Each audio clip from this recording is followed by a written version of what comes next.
Hi everyone, welcome back. तो आज हम सॉल्व करने जाएंगे question number 50 of LeetCode, power of x comma n. तो ये काफ़ी स्ट्रेट फॉरवर्ड क्वेश्चन है। इसमें हमसे बेसिकली एक इम्प्लीमेंटेशन पूछा है of a pre built method. जैसे आप कोई भी लैंग्वेज यूज़ करते हो प्रोग्रामिंग का, और अगर आपको दो नंबर्स की पावर निकालनी होती है, example x raise to power n, तो जावा हो चाहे सी प्लस प्लस हो या पाइथन हो, हमें एक प्री डिफाइंड मेथड मिलता है जो कि वो कैलकुलेट करके देता है हमें, और हमें उसी मेथड का इम्प्लीमेंटेशन करने को बोला गया है। तो एक बार एग्जाम्पल्स देख लेते हैं। अगर x 2 है और n 10 है, तो 2 रेज टू पावर 10 को कैलकुलेट किया, प्रिटी स्ट्रेट फॉरवर्ड। और यहाँ पे जो हमारे कंस्ट्रेंट्स हैं, जो हमारा बेस नंबर होगा x, वो -100 से +100 के बीच में हो सकता है। जो हमारी पावर है वो भी -2 रेज टू पावर 31 से लेके +2 रेज टू पावर 31 -1 से हो सकती है। तो बेसिकली इंटीजर रेंज पूरा हो सकता है। और ये भी बोला गया है कि either x is not zero और n is greater than zero. तो बेसिकली कैलकुलेशन हम विल ऑलवेज बी पॉसिबल, और जो हम कैलकुलेट करके लाएंगे वैल्यू, वो -10 रेज टू पावर 4 से लेके +10 रेज टू पावर 4 के रेंज में होगी। तो जैसे आप देख सकते हैं कि हम यहाँ पे कोई भी टाइप का परमुटेशन पॉसिबल है, तो हमें सारे कंडीशंस का ध्यान रखना पड़ेगा इस पावर मेथड के इम्प्लीमेंटेशन को दिखाने से पहले। ठीक है, फिर आगे बढ़ते हैं और देखते हैं कि इस क्वेश्चन को कैसे अप्रोच कर सकते हैं। ओके, तो जब भी हम पावर कैलकुलेट करते हैं तो हम कोर में करते क्या है। अगर कोई expression a raise to power b है, इसको कैलकुलेट करते टाइम हम बेसिकली ए को मल्टीप्लाई करते हैं ए से ही बी टाइम्स, राइट। ये है हमारा, ये बेसिक नाइव अप्रोच है जो कोर में होता है। तो इसी को हम कोड करके देखते हैं, राइट। हमें इम्प्लीमेंटेशन करना है तो करके देखते हैं और देखते हैं कि हम कहाँ तक पहुँचते हैं। तो क्योंकि हमें इसको स्टोर करना हो कहीं पे, हम एक स्टोरेज वेरिएबल ले लेते हैं, उसको 1 से इनिशलाइज करके n टाइम्स मल्टीप्लाई करना है, तो 1 से लेके इक्वल टू n तक i प्लस प्लस, और आंसर में हम आंसर मल्टीप्लाइड बाय हमारा बेस नंबर जो कि x है। और ये जब कैलकुलेट हो जाएगा हम इसको रिटर्न कर देंगे। अगर आप एग्जाम्पल्स देखो तो ये जो सोल्यूशन है ये तो पहले के लिए अच्छे से चलेगा, इनफैक्ट दूसरे के लिए भी चलेगा। बट व्हाट इफ़ जब हमारा पावर नेगेटिव हो, तो जब भी ए रेस टू पावर -b लिखते हैं, तो हमने पढ़ा था बहुत पहले कि हम अगर इसको रेसिप्रोकेट कर दें तो हम नेगेटिव पावर्स को वापस से पॉजिटिव बना देते हैं। अगर इसको थोड़े और अच्छे एक्सप्रेशन फॉर्म में अगर आप लिख सको तो इसको हम दोबारा ऐसे भी लिख सकते हैं, because 1 raise to power any number is equal to 1 only. तो यहाँ से यहाँ तक आने पे हमने दो चीज़ें की। हमने अपने पावर को नेगेटिव से वापस पॉजिटिव बना दिया, और अपने नंबर को, जो हमारा बेस नंबर था, उसको रेसिप्रोकेट कर दिया, राइट। ठीक है, इसी चीज़ को हम कोड कर देते हैं सिंपल। तो if our power is less than zero which will indicate it is negative, तो हम अपने पावर को वापस से पॉजिटिव कर देंगे -1 से मल्टीप्लाई करके, और हमारे नंबर को रेसिप्रोकेट कर देंगे। कूल, इसको रन करके देखते हैं।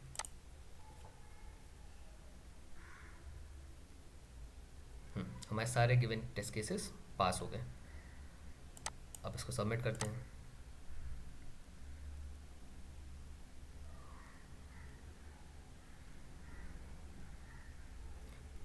तो हमें एक एरर यहाँ पे पॉपअप होकर दिखा, टाइम लिमिट एक्सीडेड। इसका मतलब कि हमारा सोल्यूशन एक्सपेक्टेड टाइम से ज़्यादा टाइम ले रहा है एग्जीक्यूट होने के लिए। तो ऐसा क्यों?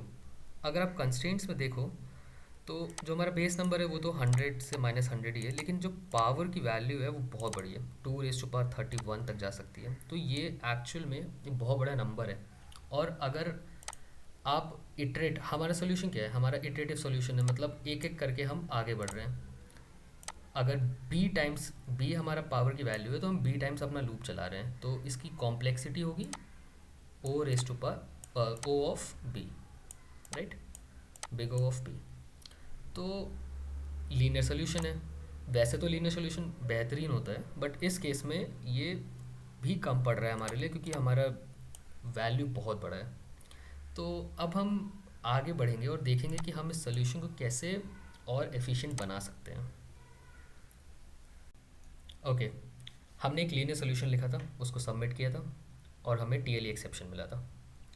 अब हमारा ये एम रहेगा कि हम अपने लीनियर सोल्यूशन को और भी बेहतर बनाएं।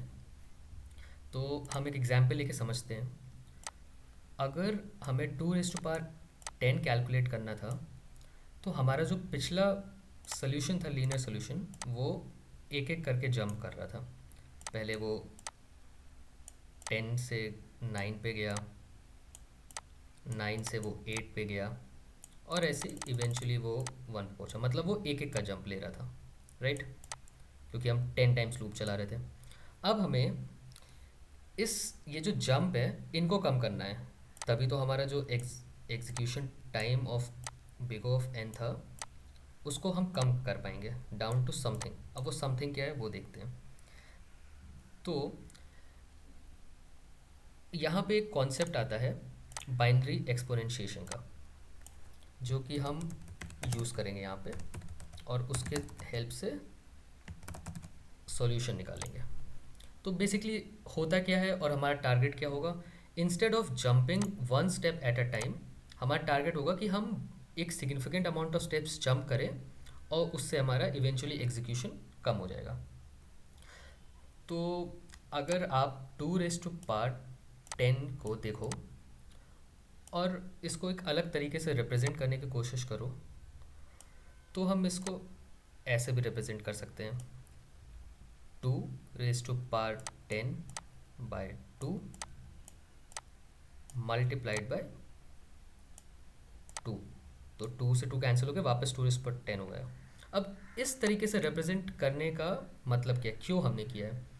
हम बेसिकली चाह रहे हैं कि जहाँ पहले वाले अप्रोच में हमारा जो पावर होता था वो 10 से 9 हो जाए, 9 से 8 जाए, फिर इवेंचुअली वो 5 जंप करने के बाद 5 पे आता। इस स्टेप से हम क्या करेंगे, हम एक ऑपरेशन में उसको 10 से सीधे 5 पे ले आएंगे। तो हमने यहाँ 4 जंप स्किप कर दिया, जो कि एक 10 जंप्स, टोटल 10 जंप्स के पॉइंट ऑफ व्यू से अगर देखो तो आप ऑलमोस्ट हाफ जंप स्किप कर दे रहे हो, तो आपका एग्जीक्यूशन स्पीड इंक्रीज हो जाएगा। तो हम बस इसी तरीक़ों को इम्प्लीमेंट करने की कोशिश करेंगे कि कैसे हम अपने जंप्स को सिग्निफिकेंटली रिड्यूस कर सकें, बेसिकली हाफ कर सकें। अब हाफ करने से होगा क्या, जब भी हम किसी भी एग्जीक्यूशन में अपने एग्जीक्यूशन को हाफ करते हैं या डबल करते हैं हर स्टेप पे, तो वो एक कॉम्प्लेक्सिटी को अचीव करता है, जो कि होता है log ऑफ n। बस अगर हमने किसी तरीके से ये log ऑफ n को अचीव कर लिया तो हमारा सॉल्यूशन सॉल्व हो जाएगा। तो जैसे कि हमने देखा, अगर 2 रेज़ टू पावर 10 को हम रिप्रेजेंट करना चाहें तो हम 2 raise to power 2 multiplied by 10 divide by 2 कर सकते हैं। तो इससे होगा क्या, सीधे हम 10 से 5 पे पहुंच जाएंगे, बीच के 4 स्टेप गायब। अब मान, ये तो पॉजिटिव पावर के लिए सही था, मान लो कोई नेगेटिव पावर आ गया हमारे पास, तो क्या करेंगे? तो लिखने को तो इसको भी लिख सकते हैं कि भाई 2 raise to power 2 multiplied by 11 divide by 2। But क्या ये सही तरीका है? अगर आप 11/2 को देखो तो ये बेसिकली 5.5 देता है, बट क्या हमें 5.5 मिलेगा? नहीं। अगर आप कोई भी सिंपल डिवीजन करो तो ये 0.5 इग्नोर होके हमें सिर्फ 5 मिलता है। और हमारे सोल्यूशन के रिस्पेक्ट में ये हमें क्या इंडिकेट कर रहा है कि हम जो जंप मारना चाह रहे हैं 5.5 का, वो 5.5 के बजाय 5 का जंप मारेगा और हम 0.5 पे मिस आउट कर जाएंगे। तो अब हमें एक तरीका ढूंढना पड़ेगा जो कि हम इसको अलग तरीके से रिप्रेजेंट कर सकें। तो अगर आप देखो तो हम इसको ऐसे भी रिप्रेजेंट कर सकते हैं। अगर एक 2 को बाहर निकाल दिया जाए तो ये बन जाएगा 2 × 2 रेज़ टू पावर 10, और फिर हम इसको दोबारा इस फॉर्म में रिप्रेजेंट कर सकते हैं।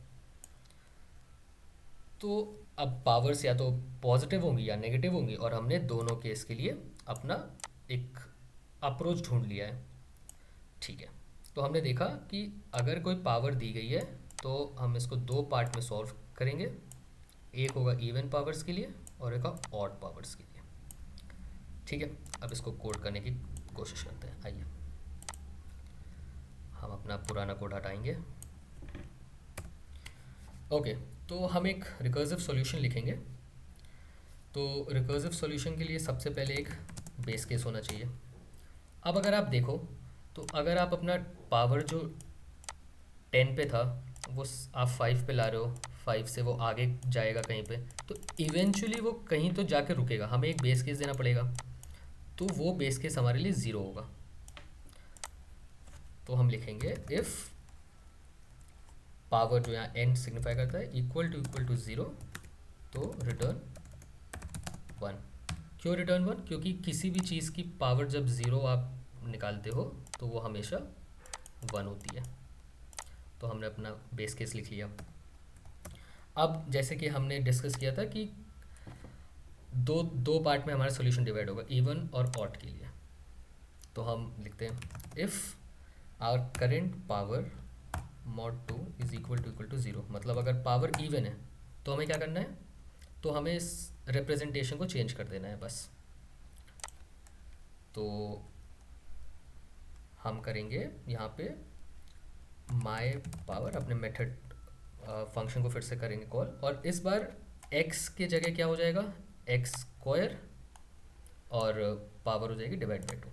तो x into x comma n by 2, simple. और इस वैल्यू को हम रिटर्न कर देंगे क्योंकि रिकर्जन कर रहे हैं। अगर ऐसा नहीं है तो क्या करेंगे,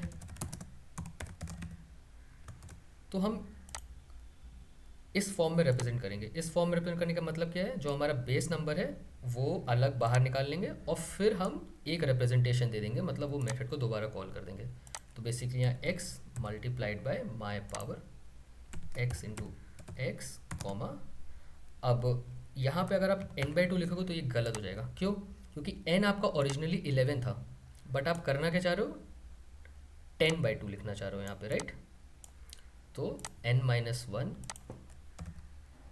डिवाइड बाई 2। ओके, तो ये कुछ कुछ हमें हमारा सॉल्यूशन दिखता आ रहा है कि हर स्टेप पे आप पावर चेक करो और उस हिसाब से instead of jumping 1 step at a time आप सीधे हाफ स्टेप जंप कर जाओ, और अगर डिवाइड बाई 2 पावर नहीं है तो फिर आप ऐसे करो।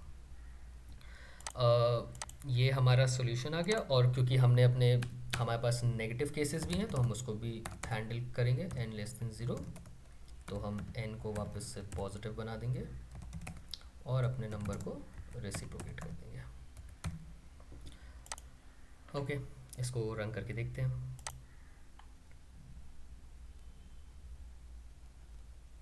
हमारे सारे गिवन टेस्ट केसेस चल गए और अब सबमिट करते हैं।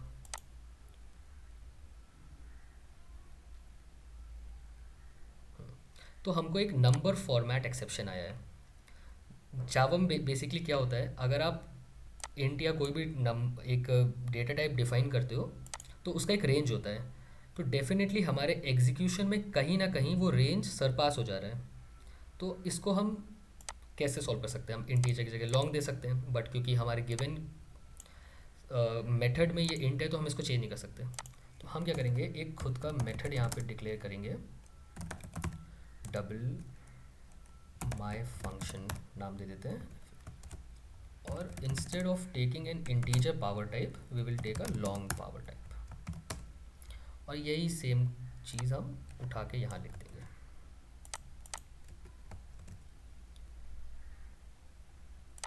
यहाँ से जब कॉल करेंगे रिटर्न माय फंक्शन, तो x के बजाय n पास करेंगे, पर इसको टाइप कास्ट कर देंगे हम लॉन्ग में पहले, और इससे होपफुली हमारा सॉल्यूशन आ जाना चाहिए। ठीक है, रन करके देखते हैं। ओके, हमने मेथड का नाम नहीं चेंज किया है, पुराने मेथड को लिखा है। ये रुकी मिस्टेक्स होती हैं जिनका ध्यान देना चाहिए, नहीं तो फिर से कर सकते हैं दोबारा।